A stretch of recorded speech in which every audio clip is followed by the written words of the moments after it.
So obviously you're very well skilled. I don't know, is there a scale or a range for drumming, like qualification wise?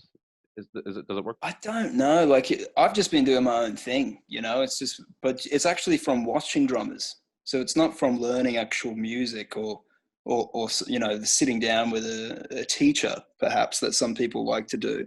I haven't done that at all. Like, I did that when I was at the very start, at the age of like 10, for only like 2 months or 3.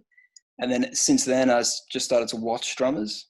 And then I picked up things that you know, the skill was just like I could just pick it up. I've got a good ear, you know. So I go off if someone plays me a song once, I'll be able to just remember that whole thing and just be able to play it. It's crazy. So it's like yeah, more like, you know, by ear than, I don't know. That's just how it is. So what's the best advice someone's ever given you for the music industry? Best advice, man, was actually Shawn Mendes, and I bumped into him at the Roxy Theatre in LA. Everything happens in America. I need to get myself back over to America.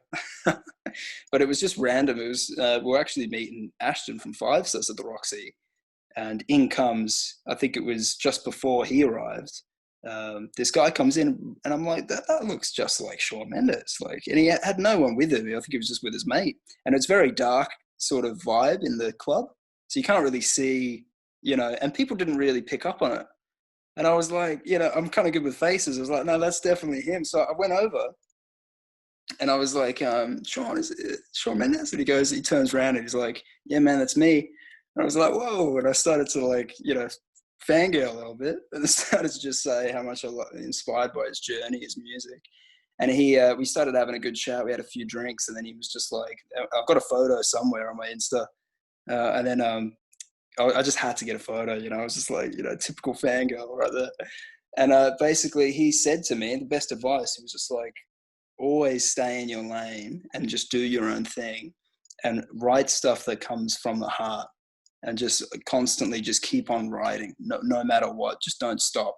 Even if you think it's your best song ever, just keep on writing. And that was the best advice I've ever got, I think, because I've just stuck in that mindset ever since he said that, and just been constantly just, you know, doing that. So Oh, so if someone was getting into drumming and think about it, because obviously it's a bit different, I'd say, to being a singer where you're just based on your voice. How does someone that's solely a drummer go about finding a band, getting signed? What would you sort of tell someone would be the process to do that? process would be constantly uploading stuff, whether it's a cover or just you drumming out, and constantly reaching out. I feel like the more people you know, the better. So it's like constantly just engaging with people, you know, messaging, getting yourself out there. If you want to take it seriously as a drummer, you know, it's like get a YouTube channel, start pumping up covers, because that's actually what I did at the beginning. Before all my bands that I've been in, it was actually, they saw me through YouTube, because I started off on YouTube. I was just uploading covers, and people saw that, and then yeah, that's how it sort of kicked off. So I would say to anybody just starting out, if you're drumming, just keep on practicing your rudiments. Just, you know, constantly watching people that you enjoy to watch as a drummer, and just learning from them, because I've sort of just done that from different types of drummers, incorporated it into one, and sort of, that's how I play now. You know, it's like I just sort of like are inspired by so many people, so I play like that.